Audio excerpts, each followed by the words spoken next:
Yaşlıların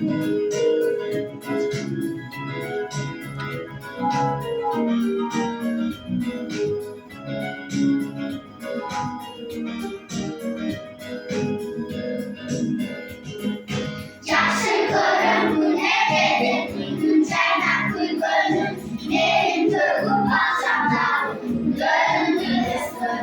Yerim yerim yerim Yerim tegen emine Yerim yerim Yerim yerim yerim Ben affedeyim